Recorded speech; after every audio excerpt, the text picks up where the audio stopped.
Bonsoir à tous et bonsoir à toutes. Je suis toujours aussi heureux de vous revoir sur ma chaîne YouTube.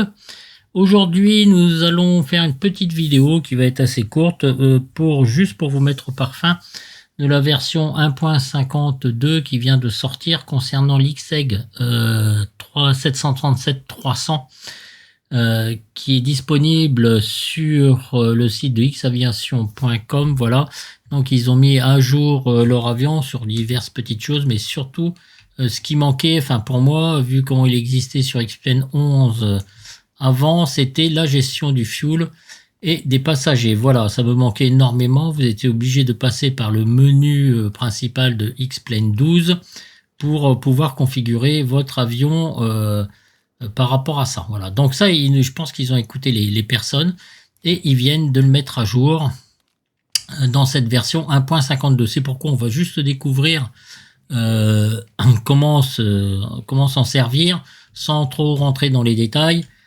puisque je ferai un vol complet avec lorsque j'aurai maîtrisé complètement cet avion. Voilà mes amis, donc on voit bien l'extérieur en utilisant le plug Walk-Around, qu'il est quand même assez, même très bien fait au niveau graphisme, donc il n'y a rien à dire. Allez, on va s'empresser de monter dans le cockpit. Voilà, donc le cockpit, il n'y a rien qu'à changer par rapport à d'habitude, et nous allons utiliser donc le menu général et voir ce qui a été apporté surtout au niveau du fuel. Allez, donc on va mettre la batterie en route. On va mettre en service notre GPU. Alors voilà, donc c'est toujours pareil, on a nos préférences. Donc là, je vous laisserai cocher les cases que vous souhaitez par rapport à vos désirs, on va dire, n'est-ce pas? On a le fameux pré-flight, donc c'est là le pré-flight où on va pouvoir gérer donc le fuel et les passagers. On a aussi l'aircraft startup option, donc ils ont résumé directement ici, soit cold and dark, soit turn around, soit ready to fly. Voilà, vous cochez les différentes actions. Ici, on a notre plan fuel calculateur, l'aircraft fuel request, d'accord. On a aussi le load passenger et aussi le cargo, donc on verra tout ça. Voilà, et donc là aussi on a notre centre de gravité, votre positionnement du cargo et des passagers lorsque vous cliquez sur Passengers. Voilà, et ici votre résumé de PAX, de cargo, 0 fuel, le fuel et le cross. Ok. Ground Services, alors Connect Ground Power Unit, Open Cargo Doors, Cabin Crew. On va faire ça, on va mettre les petites lumières, les emergency lights, pas la peine. Voilà, et juste on va, allez, on va démarrer notre APU, notre GPU déjà. Voilà, on va mettre tout ça en route.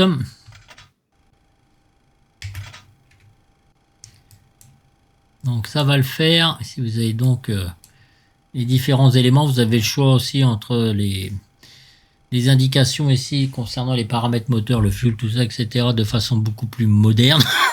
Excusez-moi. Voilà. Donc, impeccable. Allez, on va mettre notre APU, comme je disais, en route. Voilà, ça va le faire. On peut lâcher le petit bouton. Toujours ici, je vois nos portes qui s'ouvrent, n'est-ce pas? Ça s'ouvre aussi de l'autre côté. Voilà. Donc, on va refermer.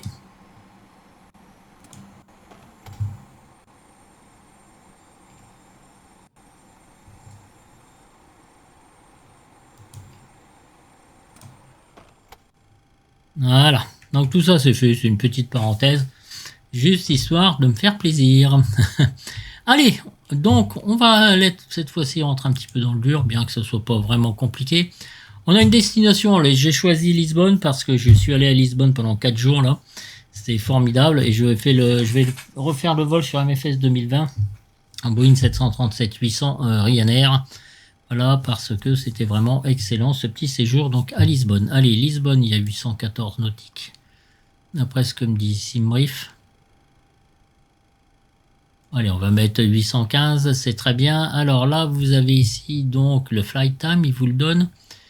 2h06, l'option, d'accord, 37 000 pieds, et le fuel work rate 6800 kg pour 815 nautiques. Voilà, donc il ne sait pas que je vais à Lisbonne, hein, bien évidemment, j'ai juste indiqué le nombre de nautiques. Hein, voilà, tout à fait. Vous voyez qu'il y a tout qui change dès que, mettons, je mets 1849 et le maximum, donc c'est 2000 nautiques. 4h52 et 37 000 et le fuel work rate 11 400. Alors, ça diffère un petit peu de SimBrief, c'est pour ça que je voudrais étudier un petit peu plus, parce que SimBrief vous donne quelque chose avec, comment dire, toutes les réserves et tout. Lui, je ne sais pas s'il le fait, mais bon, voilà, il y a quand même une petite différence. Il vous préconise 6800 kg, que SimBrief me préconise. Alors attendez, je vais regarder ça de plus près. J'ai pas fait Generate Flight. Normalement, SimBrief, c'est 8 tonnes 9. Donc vous voyez, il y a quand même une petite différence. Voilà. C'est ça, c'est 9281 kg, ça dépend du payload qui me donne un plus pour 125 passagers. Alors on va bien voir. On va mettre plein de fuel. Voilà, donc lui, il me préconise ça. 3212, 3212, 6425 kg. Donc on peut rajouter, si on veut, allez, je vais aller jusqu'à 8900 kg, 9200, parce que ça fait, voilà, 9215, d'accord. Le nombre de passagers, 125, alors est-ce que ça correspond bien? Ça me semble très bizarre. Ok, moi j'en ai que 102 à ce niveau-là, donc eh bien je vais faire le plein, à la rigueur les avions, il faut qu'ils soient pleins. Et au niveau cargo, voilà, donc je regarde un petit peu mon centre de gravité, cargo, vous voyez, regardez ici, tac, vous pouvez, voilà, au niveau du centre de gravité, vous voyez, ça devient en rouge quand vous poussez un petit peu la bête, 7000 et quelques, voilà, donc on dépasse donc plus que largement au niveau donc du cargo. Voilà, donc je vais mettre un petit peu moins, je vais mettre pour avoir un 0 fuel weight, après vous ferez vos calculs de 13 000 à peu près, donc ça fait, je vais mettre, voilà, donc je vais rester comme ça, 2802 tonnes 8, ici vous avez donc les tonnages, voilà, ici vous avez cargo bias, alors si on fait ça, voyez-vous, regardez, ça réduit un petit peu, je pense que c'est pour l'équilibre, voilà, si on veut se mettre au centre, voilà, 19,2, je vais rester comme ça, et mes passagers, ok, donc ils sont comme ça, et après je fais start fueling. Voilà, donc c'est en temps réel, ça va commencer à se mettre en service tout seul. Voilà. Donc c'est parti. Vous voyez ici, vous avez vos chiffres donc, qui se mettent en marche. Donc on a que 5 tonnes 2. Le poids brut donc de l'avion augmente bien évidemment. Vous avez ici votre 0 fuel weight. Alors on est dans les clous parce que le 0 fuel weight, d'après ce que me dit SimBrief, alors attendez, je regarde vite fait, doit être compris, nanani nananer, allons-y, entre 46,8 tonnes et 49,7, donc vous voyez, on n'est pas trop mal, on aurait pu mettre un petit peu plus au niveau du cargo, mais on peut modifier si on veut, hein. Tac, voilà. On a ici le stop fueling. Alors, soit vous pouvez le mettre de façon rapide dans vos options ou, comment dire, de façon réaliste comme je viens de faire. Donc, vous voyez, au niveau du centre, donc ça se charge tout doucement et au niveau des ailes aussi. Donc, tout se passe bien. Il reste encore 3 minutes 06, voyez-vous. Donc, on va atteindre nos, combien j'avais dit, 9215 kg de fuel, 9 tonnes de fuel. Voilà. Eh bien, écoutez, c'est ce que je voulais vous montrer. On va attendre un petit peu la fin. Donc ça s'annonce bien tout ça. Bon, vous voyez, il fait vraiment le temps de double en ce moment. Oh là là. En Europe, c'est un peu la catastrophe. D'autant plus que la France aussi d'ailleurs. Donc il fait pas beau. Vraiment pas beau. Quand je suis arrivé sur Lisbonne, ça fait du bien. Il faisait 20 degrés. Donc 20-21 degrés. Je mangeais même dehors. En petite chemise. Donc voyez-vous, c'est quand même assez sympathique. Allez, on va mettre nos pompes à fuel. Bon, là, j'ai pas mes checklists sous les yeux parce que je me suis fait une petite checklist. Enfin, j'ai été la pomper, bien évidemment. sur le forum de xplane.org concernant donc ce Boeing 737-300. Je ferai une vidéo beaucoup plus sérieuse, on va dire, concernant ce Boeing, parce que je l'adore, mais il faut encore que je maîtrise certaines petites choses, voyez-vous. Et c'est important de bien faire pour faire une bonne vidéo. Voilà, donc on continue de remplir donc notre Boeing 737-300. Voilà. Là, donc on fait ça.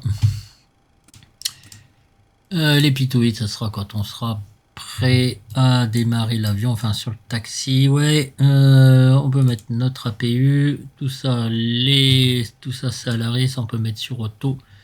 Nos températures, je fais vraiment à la bonne franquette, mes amis. Hein.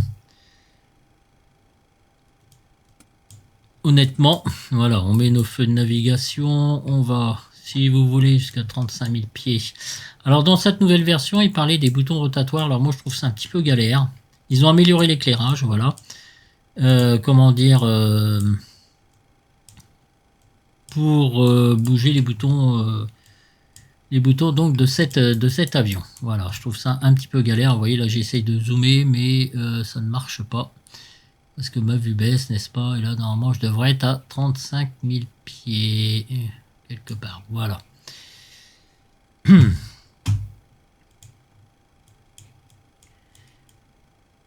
Alors...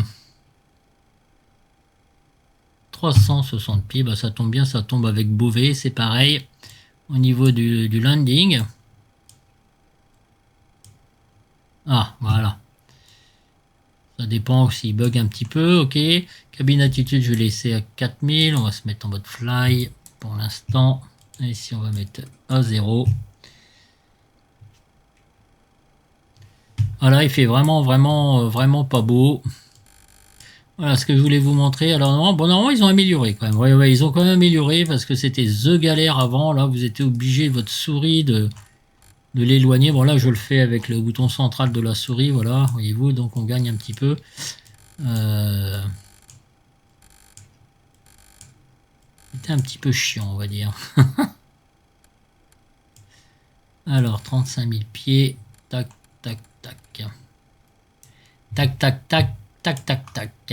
Alors, ça aurait été bien aussi qu'ils nous mettent un petit peu le... Comment dire... les plans de vol directement intégrés dans SimBrief. Ce serait pas mal. Là, vous avez vos tests de lumière. J'aime bien faire ce test-là parce que c'est assez joli. Enfin, c'est pas fait pour être joli, mais c'est fait pour tester donc le... Comment dire... Si tout fonctionne bien au niveau des lumières avec cet avion. Donc, c'est important de le faire. Voilà. On revient en temps normal. Ok, le RTO ça marche, les boutons ok, tout ça c'est parfait. Radar météo. Alors bon. Alors, voilà. Dites-moi, je zoome, hein, ça a du mal. Hein. Pourtant, j'ai quand même la config qu'il faut et comme d'hab. Et voyez, j'ai des ralentissements. Là encore, je sais pas pourquoi ça fait ça.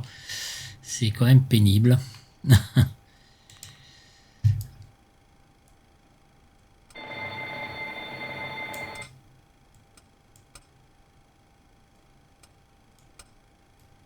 Les différentes alarmes. Alors, est-ce qu'on a fini de tout charger avec notre pré-flight? Oui. Là, vous voyez, donc on a bien 9 tonnes 2, c'est terminé. Donc, tout est prêt, le cargo c'est fait, les passagers c'est fait, donc ils sont en route, on va à 17,3%. Voilà, cabin crew, donc on peut fermer nos portes qui fonctionnent maintenant. Ici, vous avez donc vos failures, que je n'ai jamais testé d'ailleurs, voilà. Et ici, vous avez donc votre pourcentage au niveau du centre de gravité. Voilà mes amis, bah, écoutez, je vais vous laisser tranquillement. Moi, je vais faire mon vol, je vais faire le décollage avec ce Boeing 737-300 et puis je vous laisse comme ça fait pas une trop grosse vidéo. C'était juste pour remettre un petit peu au parfum que la nouvelle version 1.52 ben, existe, ils sont là et ils ont fait un petit peu la planification du fuel des passagers et du cargo. Donc bah, écoutez, je trouve ça assez sympathique. Après bien évidemment dans votre FMC vous rentrez toutes les masses qui vous demandent de rentrer, et puis ça ira parfaitement bien. Voilà mes amis. Écoutez, je vous laisse, je vais commencer à faire mon petit vol, voilà. Donc cet avion, je l'affectionne tout particulièrement. Il faut juste que je maîtrise l'arrivée et le taux de descente. Alors si je le fais via le FMC ou alors directement moi-même. Voilà, avec l'AVS, calcul du taux de descente, etc., etc.